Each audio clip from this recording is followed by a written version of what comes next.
Woman Latrice Walker, Public Advocate Tish James, Lieutenant Governor Kathy Hochul. And please give a warm welcome to our Governor Andrew Cuomo.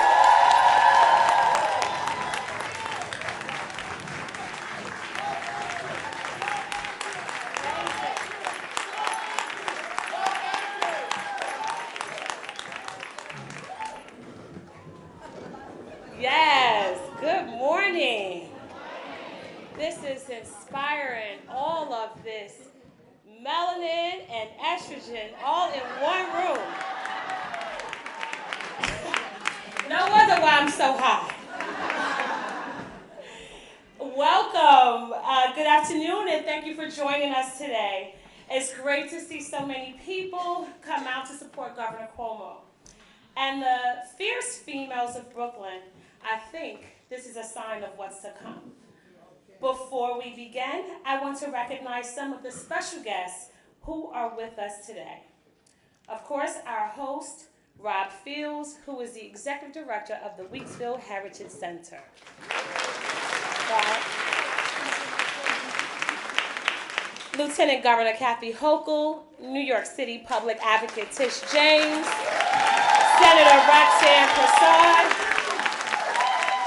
Look, I'm not sure, but somebody said, is Tish exciting people? Can the church say amen? Amen. Well, of course, we also have joined with us Councilman Robert Cornegy, Assemblymember Jamie Williams, New York City Councilwoman Alika Ampry-Samuel, former Assemblymember Annette Robinson,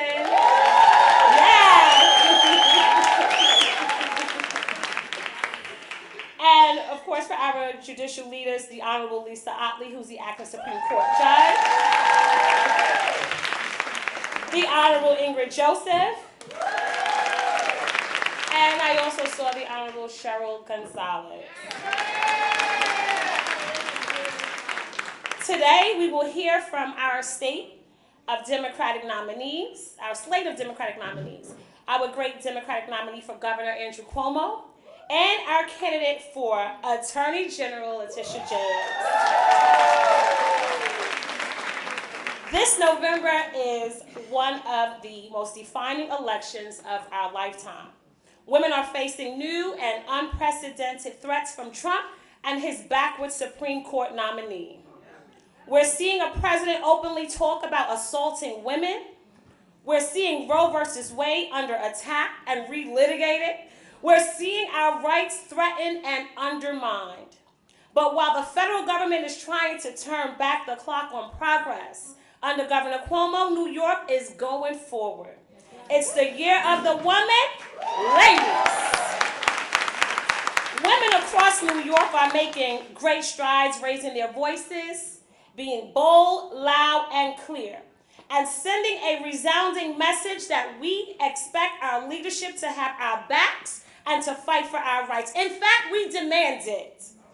That's why we are here, and we are fortunate to have a leader and a champion like Governor Andrew Cuomo in New York. Someone who has fought to protect and advance women's rights his entire career, whether it's the Women's Equality Act, tackling pay equity, combating maternal mortality, or expanding the nation's highest MWBE goal to get more women and minority-owned businesses in business. Andrew Cuomo is the leader who gets it done for women. He's the proven, experienced leader that we need to expand and advance our rights. We need more people in office like him, and we need more leaders like our good friend, Tish James. With that, I am proud to turn the remainder of the program over to my friend and our choice for Attorney General, Tish James.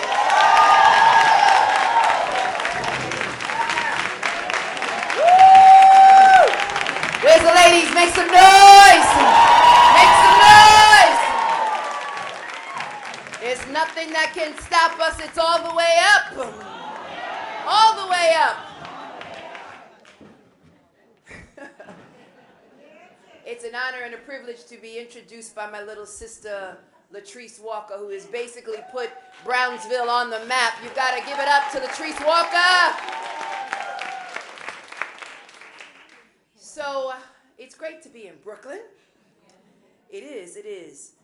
I want to thank all of you for being here. And I want to thank all of you. I want to thank all of you for your passion, for your power, and your persistence. It's that same passion that propelled me to the office of Public Advocate. And it's that same passion that's going to uplift me and take me to the office of Attorney General. And I truly want to thank you. And when I walk into the office of Attorney General, I'm going to walk with all of you in my heart and in my soul and as part of my DNA. And so I thank you for all that you have done for making this dream become a reality. Both Kathy Hochul and I, we are sandwiching the governor of the state of New York. Yes. Yeah, he's between us. And so I told him, I whispered in my ear, what does it feel like to be a soul sister? And you know, Governor Cuomo is about the only governor that I can think of that, yes, it's true. He can do the cha-cha slide and he can do the merengue. Yes. Yes. And he's got the electric slide down back. Don't get it twisted. That's our governor. And so it's just an honor and a privilege. And I have the honor of introducing our great governor because Governor Cuomo has made real investments in central Brooklyn. For far too long, countless number of elected officials have talked about the issues plaguing central Brooklyn. But this governor has actually done something about it. Millions and millions of dollars will now be invested in central Brooklyn and primarily in Brownsville and East New York to create true affordable housing. Because what we know is true, yes, the rent is too damn high. But the governor is going to create 900 units of truly low and moderate income housing for working people here in this part of Brooklyn. Now you can do better than that. Come on.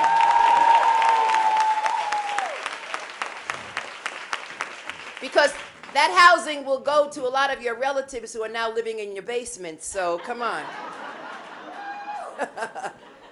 And we all know that the governor of the state of New York has invested in women and minority businesses because he recognizes that it's really about building wealth in our communities. And the best way, you know, some people say that women should mind their business. I agree with that. And you can mind your business by having your own business, right? And that's why he has provided record numbers of investment in creating opportunities for women. And that's why we are supporting the governor of this great state of New York. And also, the governor recognizes that diversity, my friends, is a fact of life. But inclusion is a choice. It's an intentional choice. And this governor has intentionally made diversity a part of his administration and a part of his policies. And that's why he is our governor. And that's why we are standing with him here today. And lastly, let me just say, at a time when we are witnessing in our nation children being ripped from the arms of their parents, the one individual who has been leading this nation forward, fighting against the abuses coming from Washington, D.C., is our governor, Governor Andrew Cuomo. And so that's why we are here today on this beautiful day in Brownsville to applaud this great governor who is not only walking the walk, but talking the talk through his budgets, through his policies, through his initiatives, and through his administration. And so, ladies and gentlemen, it's my honor and my duty and my pleasure to introduce to you the great governor of the great state of New York. Ladies and gentlemen, I bring to you Governor Andrew Cuomo.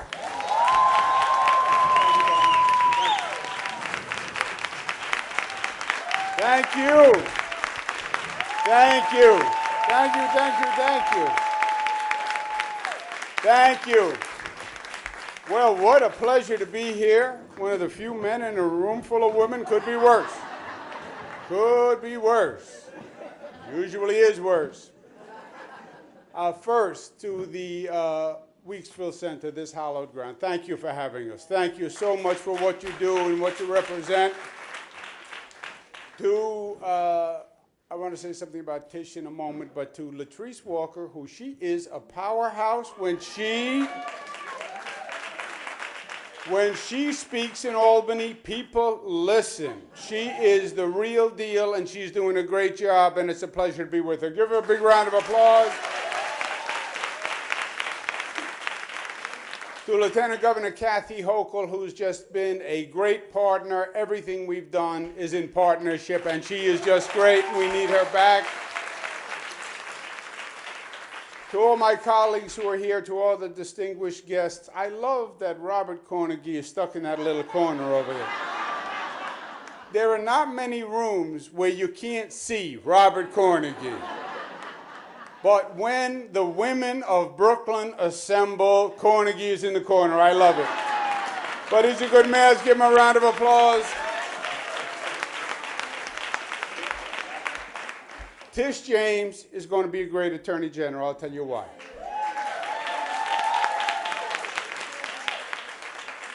I was Attorney General for 4 years. It is a great, great job. It really is. And when it's done well, it can do a lot of good for people.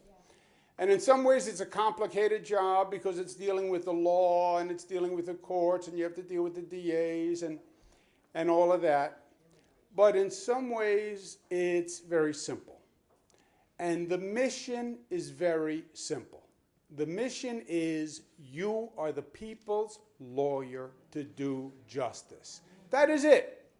And if there's anyone who symbolizes an icon for a person who should be the people's lawyer, it is Tish James.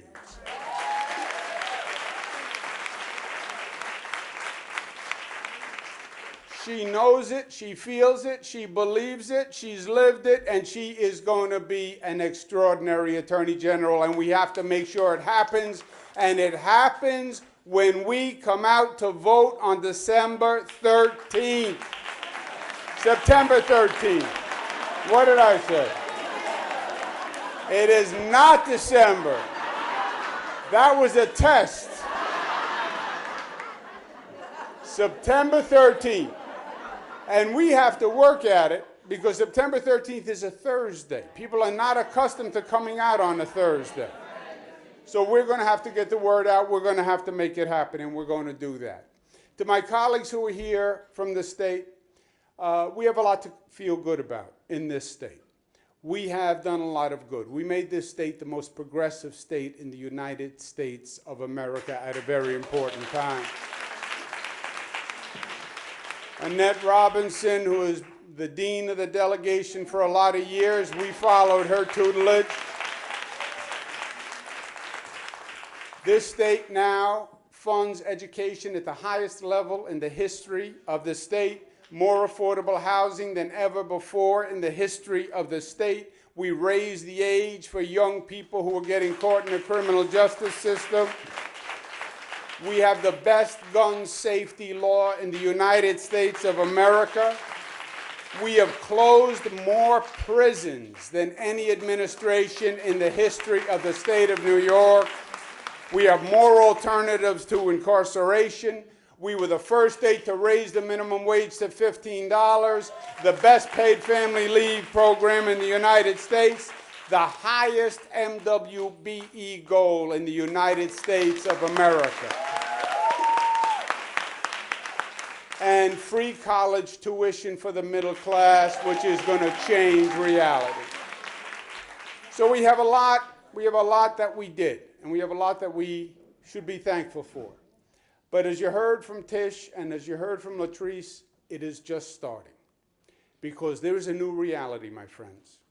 And this Trump administration is a new and frightening reality.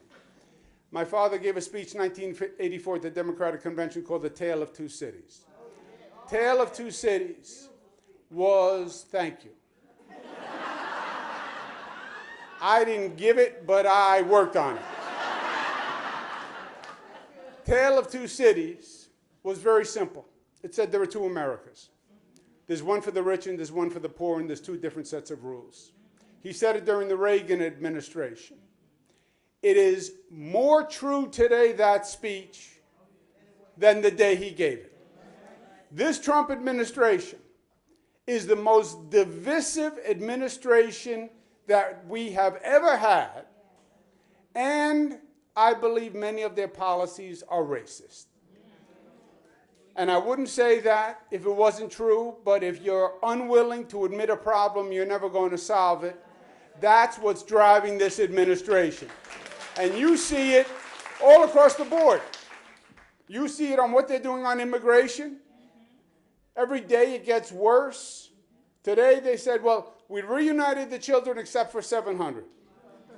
What happened to the 700? Well, 400 of them, we sent their parents back to the original country. Well, before you sent the parents back, why didn't you reunite them with their children? 300, they say they've determined that the parents are not appropriate custodians for the children. How do you take a child from a parent without any due process, without any court hearing, and this federal government is going to be the moral authority about who's a good parent and who's a bad parent? It is because the president didn't get his wall built. So now he wants to say to people coming close to the border, maybe I don't have a wall, but if you come over that border, you're going to run a gauntlet of inhumanity. You're going to be separated from your children. No administration has done this. What they did in Puerto Rico, they left those people on their own in Puerto Rico. They abandoned them. They're American citizens, Puerto Ricans. They deserve the same care that Texas, Florida, New York, any other state got. But in the Trump mind, they're Puerto Ricans. Different language, they look different, different skin color. 4,500 people died in Puerto Rico. You know how many died in Hurricane Katrina? 1,800. Worse than Hurricane Katrina. You see it all across the board. All the programs for the poor they're cutting. Education, health care, all across the board. So we have the federal government actively working against us. And the truth is we have issues here in this state that we still have to deal with, because the truth is discrimination is still alive and well in America and in this state. And we have to be bold about it, and bolder than we've ever been. They talk about the school-to-prison pipeline. It's not just school-to-prison pipeline. It starts in this housing out here, in the NYCHA housing. You can go to a state prison, you can look at all the zip codes, and you can see the entire population coming from just a handful of zip codes. You can see what housing projects they came from. It starts in NYCHA housing. And we know why now. It is a disgrace what we've allowed to happen in NYCHA housing. It is a disgrace. No heat, vermin, now lead paint. Lead paint is something that we got rid of in the 70s in this country. Lead paint causes irreparable harm to young children. Who knows how many young children went to school and were diagnosed with some learning disability, but really they had lead paint poisoning. And then they lied about it for years. We've been exposing the problem. Now the U.S. attorney had to come in and say that unless the city signed the consent order, they were going to sue them after years of lies. It starts in NYCHA. Then it goes to the schools. Now, this state spends more money per pupil than any state in the United States. More money per pupil than any state in the United States. That's great, isn't it? No. Why is it not great? Question is, how does the money get distributed? Poor school district, $13,000 per student. Rich school district, $33,000 per school district. Think about it. We fund New York City $10 billion for public schools. There are 1,800 public schools in New York City. We don't even know how much money is going to what school. We're going to change that. Before we write the check,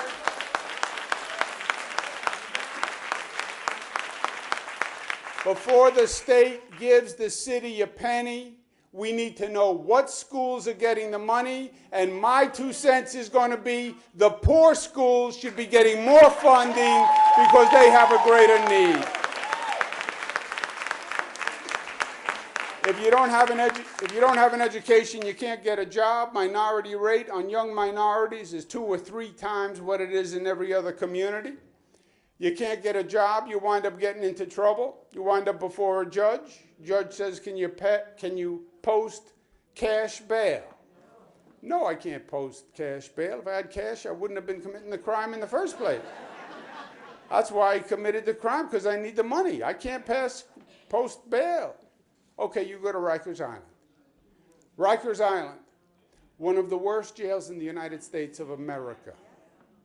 80% of the people in Rikers Island, young minorities. 75% have been convicted of nothing. Nothing. They're waiting trial. They've been convicted of nothing.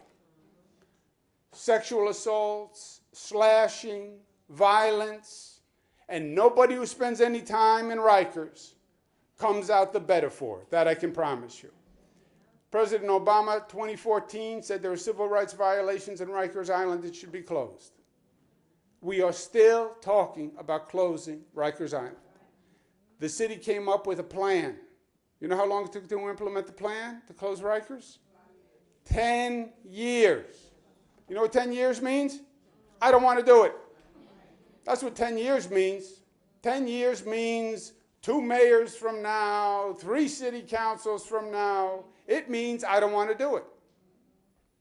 I'm not enforcing the plans that some governor 2 years ago, Eliot Spitzer's plans. I'm not enforcing Eliot Spitzer's plans.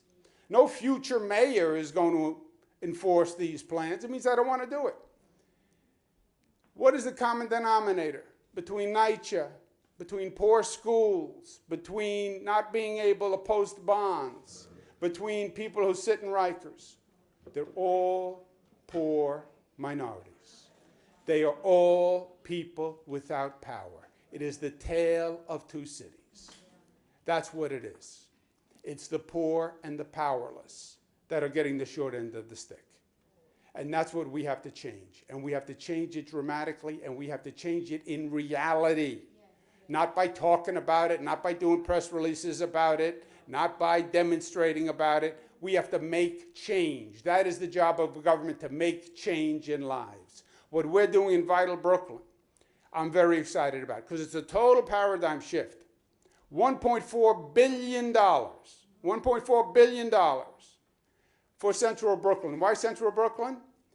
The highest indices of health disparities, high crime, murder, dropout, Central Brooklyn. And rather than doing little programs here and there, we took $1.4 billion and we did a comprehensive program, housing, services, community schools, after-school services, evening services. You want the kids to stay off the street and not get into trouble? They have to have somewhere to go. You want to help a young person in a school? They need counseling. They said to me, well, $1.4 billion, that's a big expenditure. I said, no, that's an investment, $1.4 billion. Remember the old commercial, you can pay me now or you can pay me later? We have to change our mentality. Let's pay for prevention as opposed to treatment after the problem. I would much rather pay for education and after school and recreation than to pay $50,000 for a prison cell and to pay for an unintended pregnancy and drug treatment, etc. We have to change the whole model. And we have to say, we're not going to take this mediocrity anymore. We want real change, and we want it now. And that's what the people out there are demanding. We're going to go out there and ask them for their vote. You know the old expression, all politics is local? Now all politics is personal. What did you do for me? It's about me. What change did you make in my life? I should go vote. Government makes a difference. Where does government make a difference for me? If I'm living out there in those streets, many of these streets, I started my career building affordable housing.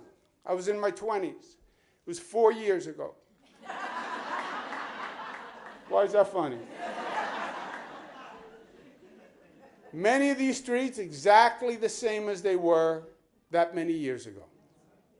We have to be dedicated to making real change. We want people to come out and vote. We want people to get engaged. We need to make real change. Now, we're going to make real change because there's a different type of politician coming to Albany. They talk about the strong women of Brooklyn. That's what they talk about, the strong women of Brooklyn. I know about the strong women of Brooklyn. My mother's a Brooklyn girl. She is 84. She is still a strong woman of Brooklyn. She is not slowing down. And we have strong women from Brooklyn. And they are not taking the old answers anymore. They're not going to take, well, we're going to work on it. We're going to do a report. Well, we're going to find a way. We'll do it next year. We need change. We need it now. Latrice Walker is a strong woman from Brooklyn. She wants change now. Senator Prasad wants change now. Tish James is going to sue us for change now. Kathy Hochul wants change now. And that is exactly what you are going to get. A new reality. We're going to stand up to Trump. We're going to say it's unconstitutional, it's illegal, and you can go to heck if you think you're going to do any of that stuff in New York. It's not going to happen. And then we're going to bring a level of change with a Democratic Senate and Andrea Stewart Cousins as the leader.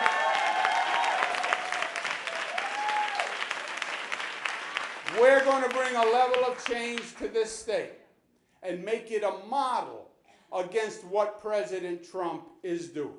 New York has always been the progressive leader. Civil rights movement started here. Gay rights movement started here. Women's rights movement started here. Workers' rights movement started here. The movement for justice against Trump starts here in New York, and it starts in Brooklyn. Thank you, and God bless you.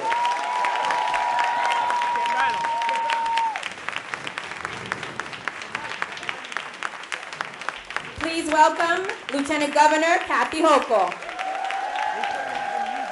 Hello, hello, hello, my adopted sisters of Brooklyn and my adopted brother.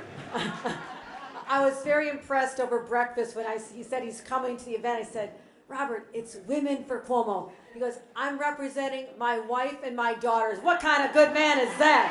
Thank you. A lot of good men. To my sisters. First of all, to the electeds who have embraced me like I've been here my whole life. And I love the sass in this room, I gotta tell you. I can feel it. You're my kind of women. I've been in your churches. Latrice Walker, I thank you for taking me to meet the clergy.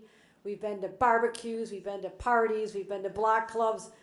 My husband's like, okay, why don't you just say you live in Brooklyn? Forget where you come from. I know you like Brooklyn better than your hometown. The senator, the assembly member, the council member, you all took me to spectacular places, and I want to thank you because I've so cherished the opportunity to represent every one of you at the side of this incredible individual, our Governor, Andrew Cuomo. It has been the highest privilege of my life.